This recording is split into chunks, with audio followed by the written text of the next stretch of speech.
727쪽 느헤미야서 1장 1절로 11절의 말씀, 오늘도 우리 드라마 성경으로 함께 읽겠습니다. 하가랴의 아들 느헤미야의 말이라. 아닥사스다 왕 제20년 기슬르월에 내가 수산궁에 있는데 내 형제들 가운데 하나인 하나니가 두어 사람과 함께 유다에서 내게 이르렀기로 내가 그 사로잡힘을 면하고 남아있는 유다와 예루살렘 사람들의 형편을 물은즉 그들이 내게 이르되 사로잡힘을 면하고 남아있는 자들이 그 지방 거기에서 큰 환난을 당하고 능욕을 받으며 예루살렘 성은 화무로 치고 성문들은 불탔다 하는지라. 내가 이 말을 듣고 앉아서 울고 수일 동안 슬퍼하며 하늘의 하나님 앞에 금식하며 기도하여 이르되 하늘의 하나님 여호와, 크고 두려우신 하나님이여, 주를 사랑하고 주의 계명을 지키는 자에게 언약을 지키시며 긍휼을 베푸시는 주여 간구하나이다. 이제 종이 주의 종들인 이스라엘 자손을 위하여 주야로 기도하오며 우리 이스라엘 자손이 주께 범죄한 죄들을 자복하오니 주는 귀를 기울이시며 눈을 여시사 종의 기도를 들으시옵소서. 나와 내 아버지의 집이 범죄하여 주를 향하여 크게 악을 행하여 주께서 주의 종 모세에게 명령하신 계명과 율례와 규례를 지키지 아니하였나이다. 옛적에 주께서 주의 종 모세에게 명령하여 이르시되 만일 너희가 범죄하면 내가 너희를 여러 나라 가운데에 흩을 것이요 만일 내게로 돌아와 내 계명을 지켜 행하면 너희 쫓긴 자가 하늘 끝에 있을지라도 내가 거기서부터 그들을 모아 내 이름을 두려고 택한 곳에 돌아오게 하리라 하신 말씀을 이제 청하건대 기억하옵소서. 이들은 주께서 일찍이 큰 권능과 강한 손으로 구속하신 주의 종들이요 주의 백성이니이다. 주여, 구하오니 귀를 기울이사 종의 기도와 주의 이름을 경외하기를 기뻐하는 종들의 기도를 들으시고 오늘 종이 형통하여 이 사람 앞에서 은혜를 입게 하옵소서 하였나니 그때에 내가 왕의 술관원이 되었느니라. 아멘. 오늘도 믿음으로 한날 기도하며 말씀을 받고 살아가는 우리 사랑하는 성도님들의 삶 속에 하나님 주시는 은혜가 있으시기를 주의 이름으로 축복합니다. 오늘 말씀의 제목 11절에 있는 문구를 제가 제목 삼아 봤는데 종이 형통하여 은혜를 입게 하옵소서, 이 말씀 제목 삼아서 함께 좀 은혜를 나누려고 합니다. 이 느헤미야서를 읽으면서 우리가 좀 생각해 봐야 될 게 있어요. 에스라서, 느헤미야서 내용은 비슷한 거죠. 성전을 재건하는, 또 우리가 그저께까지 자녀들 52일 동안 기도 터치, 자녀들을 위해서 기도하는 시간 가졌어요. 그 52일이 느헤미야가 성전을 재건하는 데 걸린 시간 52일, 자녀를 위하여 기도하는 시간 52일, 그런 의미가 있었습니다. 중요한 게 느헤미야라고 하는 이 사람의 이름 자체가 하나님의 위로라고 하는 의미가 있죠. 요즘에 위로가 참 필요한 시대를 살아가요. 위로, 누구에게나 위로는 다 필요합니다. 격려받아야 되고 우리가 위로받으면서 힘을 내서 살아가야 되는데, 더군다나 이 코로나 이후 시대, 아직도 코로나는 여전하고 어제는 10,000명이 넘어서 다시 여름에 재확산, 생각하기도 싫고 입에 올리기도 싫은데 다시 재확산, 아직까지는 그렇게까지 보기는 그렇지만 재확산의 기미도 보인다, 이런 현실입니다. 그런 가운데에서도 우리 기독교 대한감리회에는 매월 나오는 기독교 세계라고 하는 월간 책자가 있는데 어제 제 손에 이제 들어왔어요. 제가 이렇게 내용들을 보다 보니까 우리가 영어로 R-E, 다시라는 의미죠. 리커버리, 리빌드, 리바이벌, 이런 다시 부흥하고 다시 세우고 재건하고 다시 회복하고 이런 의미입니다. 자, 예배도 회복해야 되고 소그룹도 회복해야 되고 전도도 회복하자라고 하는 의미의 목사님들 컬럼들, 대담들이 이렇게 실려 있는 거를 제가 보았어요. 자, 정말 우리가 다시는 하나님이 우리에게 다시라고 하는 것은 기회예요. 아무리 오늘 느헤미야에도 오늘 기도에 나오지 않습니까? 모세에게 말씀하신 대로 만약에 죄를 지으면 다 흩어버리신다고 하더라도 하늘 끝에 있다 한다 할지라도 하나님이 다시 불러 모아서 새롭게 하시면 새로워지는 것이 우리의 인생인데, 오늘 이 느헤미야를 읽어가면서 우리가 발견해야 될 게 뭐냐 하면 이 다시 민족을 다시 세우는 리더십을 우리가 좀 봐야 되는 거죠. 근데 리더십이라는 게 물론 리더십 한 10여 년 전 1990년대에는 리더십이라는 존 맥스웰이라는 미국의 감리교 목사이기도 한데 리더십에 대한 이야기들, 리더십의 불변의 21가지, 21가지 이런 책자들이 많이 유행했던 적이 있는데, 리더십 중요합니다. 리더십, 한 공동체가 살려면 그 리더가 갖는 그 역량 중요하죠. 그런데 느헤미야의 그 역량을 보면서 오늘 느헤미야서 읽어가면서 첫 번째 1장에 나오는 게 뭐냐 하면 그 리더십이 어디에서 나오냐면 기도입니다. 기도. 느헤미야의 리더십은 영성, 요즘 말로는 영성, 성경에는 영성이라는 단어는 안 나오는데 어쨌든 이 뭐예요? 기도예요. 기도. 기도가 영성이죠. 하나님과의 관계 회복하는 거잖아요. 그런데 오늘 1장 느헤미야가 일하기 시작하는데 오늘 제목이 뭐라고? 11절까지밖에 없지만 느헤미야가 예루살렘을 두고 기도하다. 기도가 시작이에요. 우리 믿는 사람들에게는 무슨 일을 만나도 기도가 시작이에요. 그리고 자기를 드러내는 게 기도가 아니고, 기도한다라고 하는 것은 뭐예요? 하나님의 영광을 드러내는 게 기도고요. 하나님을 인정하는 게 기도죠. 오늘도 말씀 속에 나와요. 4절에 보니까 뭐예요? 금식하며 기도하여. 근데 기도하는데 뭐라고 기도하냐면 5절 한번 보십시오. 아주 중요한 게 나오죠. 이르되, 기도의 시작입니다. 하늘의 하나님 여호와 크고 두려우신 하나님이여. 이렇게 인정하고 기도해요. 우리가 기도 누구에게 하는 거냐면 하나님께 하는 거죠. 하나님, 크고 두려우신 하나님이여. 지금 사실은 어떻게 보면 이 느헤미야가 누구라고는 소개되어 있는 부분이 자세하게 없어요. 오늘 그냥 1절에 보니까 하가랴의 아들이고 또 형제 가운데 하난이라는 사람이 있었다, 이 정도예요. 그리고 마지막 절에 보니까 내가 여기 아닥사스다 왕의 술관원이 되었다, 바벨론 왕의 술관원이 되었다, 술관원까지 오른 사람. 참 대단한 거 아닙니까? 이 하나님의 은혜도 대단한 은혜였죠.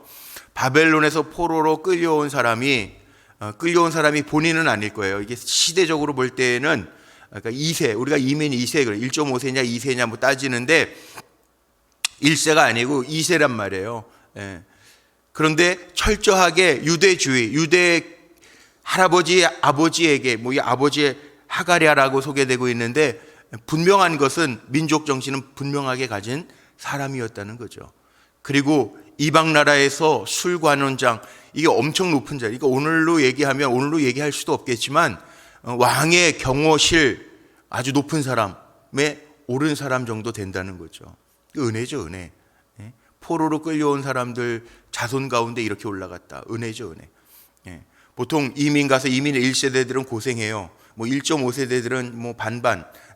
2세대들이 성공하면 대단한 성공을 했다. 변호사가 되고 의사가 되고 그러면 대단한 성공을 하셨네요. 그렇게 얘기하잖아요.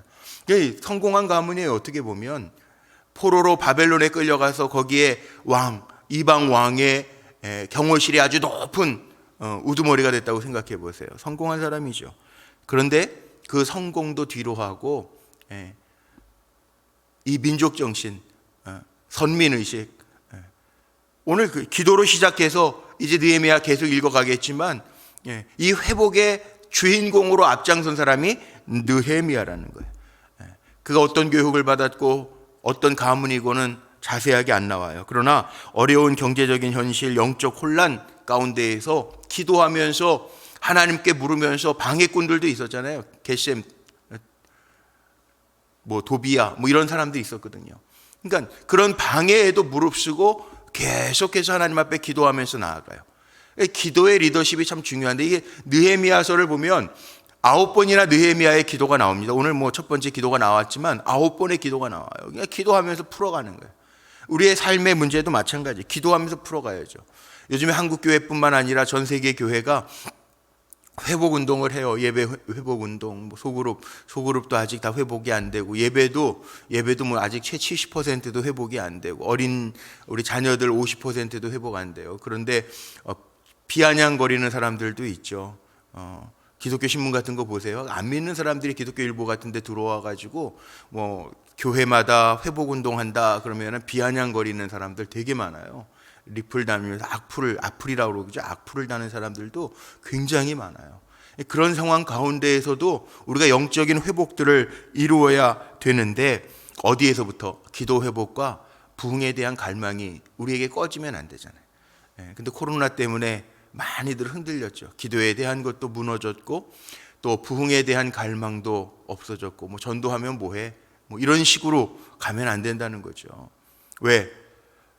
리빌드, 다시 세워야 돼요. 우리는 하나님의 영광을 위해서 리커버리, 다시 우리가 회복돼야 돼요. 다시 부흥해야죠. 하나님 기뻐하시는 삶을 향해서 나아가야죠. 물론 숫자 얘기하는 건 아니에요. 숫자가 중요한 건 아니지만 뭐 70% 뭐 이러니까 숫자에만 연연하는데, 그게 영적인 척도기 때문에 얘기를 하는 거죠. 숫자 많이, 이제는 제가 볼 때에는 한국 교회도 숫자나 무슨 힘 자랑하면 그 하나님 안 기뻐하실 것 같아요. 그러나 영적으로 잘 다지면서 하나가 되고 하나님의 영광을 드러내고, 다시 그동안 우리가 코로나 지나면서 깨달은 게 있다면 내려놔야 될 건 내려놓고 다시 경건함과 하나님을 향한 진실함과 정성으로 일어나야 되는 거죠. 이게 신앙 아니에요. 그걸 이루어야 되는데, 느헤미야를 읽어가면서 그런 점들을 우리가 다시 한번 좀 잘 깨닫고 힘을 얻었으면 좋겠다라는 생각을 하면서 오늘 느헤미야의 기도를 한번 보십시다. 여기 3절 4절을 한번 보세요. 이 형제 가운데 하나인 하나니, 뭐 우리식으로 얘기하면 형제 가운데 하나인 하나니, 그러니까 웃기기는 한데, 이름이 하나니라고 하는 형제 가운데 한 사람이 와서 예루살렘은 지금 무너졌고 성문은 불탔다. 3절에 보니까 나와 있죠. 그러니까 느헤미야는요, 어떻게 보면요, 멀리 떨어져 있단 말이에요. 그러면 아유 그랬구나, 마음 아프네, 그리고 끝날 수 있어요. 근데 시작이 어디에 있느냐 하면, 이 말을 듣고 느헤미야의 반응을 한번 보세요. 4절에 있습니다. 이 말을 듣고 앉아서 울고 수일 동안 슬퍼하며 하늘의 하나님 앞에 금식하며 기도하여, 금식하고 기도하고 슬퍼 울고 마음이 아파 통탄해하고, 이것이 다른 거예요. 얼이 있는 거죠. 정신, 유대 정신, 하나님을 향한 뜨거운 마음이 느헤미야에게 있어서, 느헤미야는 듣고 끝내버리는 게 아니라 죄인들의 그 민족의 죄를 통해서 그 죄값을 치르고 있는 그 안타까운 이야기를 듣고 기도하는 거예요. 기도하는 거.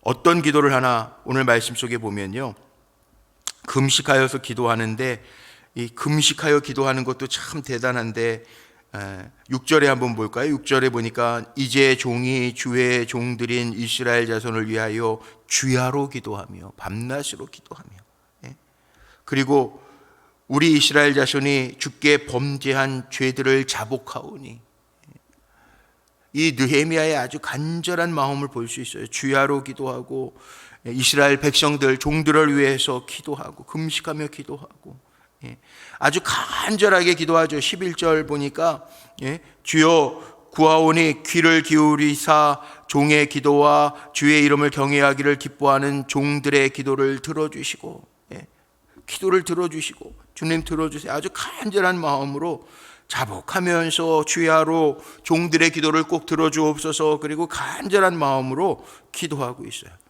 기도로 문제를 풀어가는 거잖아요. 이게 참 대단한 거 아닙니까?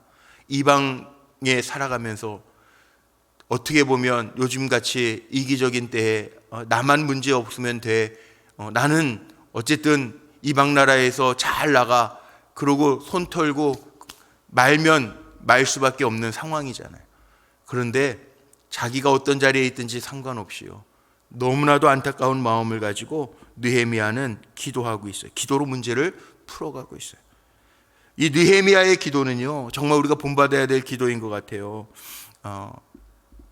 한 번 일회적인 기도도 아니고 주야로 지속적인 기도하죠. 하나님 눈을 여시사, 6절에 보니까는 주는 귀를 기울이시며 눈을 여시사. 이게 뭐예요? 하나님이 정말 눈과 귀 두신다고 그랬는데 하나님의 형상대로 우리가 지음받았으니까 하나님이 눈이 있는 점, 하나님은 영적인 존재잖아요. 그럼에도 불구하고 느헤미야는 주님 귀를 여시고 눈을 여시사, 그러니까 마음을 열어서 내 간구하는 것을 꼭 들어주세요. 그런 마음으로, 아주 간절한 마음으로 기도하고 있고요. 주를 향하여 기도하는 거예요. 주를 향하여. 7절에 보니까 주를 향하여, 주를 향하여, 주께, 옛적에 주께서 약속하신 대로 하나님 이루어주세요. 긍휼을 베풀어 주세요. 언약을 지켜주세요. 우리가 죄를 범해서 지금 이런 지경에 와 있지만 우리가 회개하고 자복합니다. 주님, 주님의 약속대로 회복시켜 주옵소서. 주님의 약속을 붙들고 기도하잖아요. 그 9절에도 보세요. 만일 내게로 돌아와 내 계명을 지켜 행하면 너희 쫓긴 자가 하늘 끝에 있을지라도 내가 거기서부터 그들을 모아 내 이름을 두려고 택한 곳에 돌아오게 하리라 하신 말씀을 이제 청하건대 기억하여 주옵소서. 하나님의 약속을 붙들고 기도하는, 약속을 붙들고. 그래서 책 가운데 이런 책이 있더라고요. 기도할 때 하나님의 말씀을 붙들고 기도하라는. 기도에 대한 책이 참 많은데 성경에 나와 있는 건 하나님의 말씀이니까 우리가 기도하면서 하나님, 이렇게 느헤미야처럼 돌아오면 하나님의 말씀을 지켜 행하면 하나님께서 베풀어 주시겠다고 약속하신 그 약속을 내가 붙들고 기도하오니 하나님 응답하여 주옵소서. 그렇게 기도하는. 느헤미야 기도가 다르죠. 우리가 이런 가정은 하면 안 되겠지만 만약에요, 내가 능력 있는 하나님이라고 그러면 어떻게 했어요? 이 느헤미야의 기도를 들으면서 들어주지 않겠어요? 이렇게 주야로 금식하며 자복하고 회개하며 하나님의 은혜를 구하며 11절에는 하나님 종의 기도를 들으시고 11절에도 종의 기도를 들으시고 오늘 제가 제목 삼은 것처럼 오늘 종이 형통하여 이 사람들 앞에서 은혜를 입게 하여 주옵소서. 하나님의 은혜를 구하면서 기도할 때 느헤미야에게는 하나님의 특별한 은혜가 임해서 왕이 느헤미야 얼굴에 수심이 가득 찬, 너 도대체 무슨 일 때문에 그러냐? 제 고국에 이러이러한 문제가 있습니다. 그래? 그러면 안 되겠구나.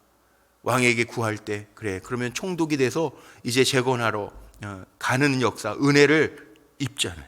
자, 우리의 기도는요, 기도하고 지금 당장 안 이루어졌다고 없어지는 거 아니고요. 그래서 어느 분은 그렇게도 표현해요. 기도는 저금하는 것과 같다. 언제든지 필요할 때, 가장 좋을 때, 적절할 때 쓸 수 있잖아요. 하나님이 하신다는 거예요. 우리는 이때가 가장 중요한 때인 것 같아서 기도하지만 하나님은 가장 적절하게 역사하신다. 그래서 기도는요, 땅에 떨어지는 게 없다.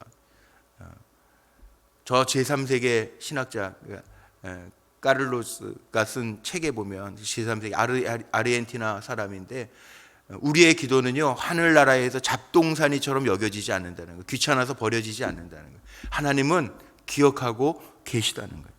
그래서 우리는 어떻게 기도할까요? 오늘도 주님을 믿고 오늘 이 느헤미야처럼 리더십, 아마 이 새벽에 나오시는 분들은 교회 영적 리더기도 하고 소그룹의 속장님, 지역장님, 뭐 장로님 다 리더들인데 리더는 담대하게 느헤미야처럼 기도해야 되는데 주님을 믿고 기도하고 담대하게 선포하면서 기도해야 되고 말씀을 붙들고 말씀에 의지해서 기도할 때 반드시 하나님은 응답하실 줄로 믿습니다. 그러니까 기도 문제는요, 우리는 문제는 문제로 끝나는 게 아니라 문제를 기도로 만들어서 하나님 앞에 올려드리면 돼요. 그러니까 문제가 있으면 기도로, 그 문제를 기도로 만들어서 하나님 앞에 올려드리면 하나님은 귀를, 눈을, 마음을 여시사 우리의 기도를 들으시고 은혜 베풀어 주시는 좋으신 하나님이신 줄로 믿습니다. 왜? 오늘 마지막 11절이 그렇게 끝나잖아요. 이 사람들 앞에서 은혜를 입게 하옵소서 하였나니 그때에 내가 왕의 술관원이 되었느니라. 기도했더니 그때 응답이라는 거예요. 그때에 내가 왕의 술관원이 되었느니라. 더 높아지는 거예요. 하나님 왕을 만날 수 있는 기회를 하나님이 여시는 거잖아요. 그러니까 은혜죠, 은혜. 우리가 흔히 이야기하는 은혜. 내 힘으로 되는 게 아니라 하나님께서 열어주시는 길들이 있다는 거예요. 저와 여러분 오늘도 기도하면서 하나님이 여시는 길들 허락받고 기도의 승리자들이 되시는 믿음의 종들이 되시기를 주님의 이름으로 축복합니다. 기도하시겠습니다. 오늘도 새날 주시고 우중이지만 주님 의지하고 기도하고픈 마음으로 이 성전에 나와서 또 온라인으로 하나님 앞에 엎드려 기도하게 하시는 것 감사합니다. 느헤미야의 기도처럼 하나님 기도하는 종들이 형통하여 하나님의 은혜를 입게 하여 주실 줄로 믿습니다. 코로나 이후에 여러 가지 힘들고 어려운 일들이 있습니다. 경제적으로도 어렵고 영적으로도 혼란해서 또 이렇게 7월 달에는 서울 시내 한복판에서 퀴어 축제도 열린다고 하는데 하나님, 우리가 정말 기가 막힌 시대를 살아가고 있습니다. 그러나 주저앉고 낙담하고 길을 잃은 자처럼 헤매이지 않게 하시고 기도할 수 있는데 왜 염려하십니까? 아버지 하나님, 우리가 찬양 부르는 것처럼 기도하며 염려하고 걱정하지 않게 하시고 기도하며 문제를 기도로 바꾸어 주님 앞에 나올 때 주님의 권능의 손이 움직여짐을 우리로 하여금 알게 하여 주옵소서. 느헤미야를 읽어가는 동안에 하나님 기도의 리더십을 배우게 하시고 재건의 리더십을 배우게 하여 주셔서 우리 힘으로 안 됩니다. 그래서 기도합니다. 주님의 역사가 하나님 교회에도 나타나고 성도들의 가정과 사업장에도 나타나고 개개인의 삶 속에도 나타날 수 있도록 인도하여 주옵소서. 기도는 선포라고 했는데 믿음의 선포를 통해서 하나님의 하시는 일들을 꼭 보게 하시고 우리 불꽃교회 지금까지도 간증이 넘치지만 아버지 하나님 더 큰 믿음의 간증들이 이어져 갈 수 있도록 역사하여 주옵소서. 주님 도우실 줄로 믿습니다. 은혜 주실 줄로 믿습니다. 우리는 흔들리지 아니하고 죄짓지 아니하고 주님 바라보며 나아갈 수 있는 영적인 능력을 오늘도 부어 주옵소서. 드려진 예물들이 있습니다. 사랑하는 손주들 저거 1000번째 소원의 예물로 속회 예배 마치고 속회 예배 예물로 올려드리오니 귀하게 연락하여 주시고 기도할 때 응답받게 하옵소서. 하나님, 장마철입니다. 무더위입니다. 우리 사랑하는 성도들의 삶을 주님께서 눈동자같이 지켜 보호하여 주시기를 원하며 오늘도 주의 권능 안에서 승리하게 하실 줄로 믿고 우리 구주 예수 그리스도의 이름으로 감사하며 축복하며 기도하옵나이다. 아멘.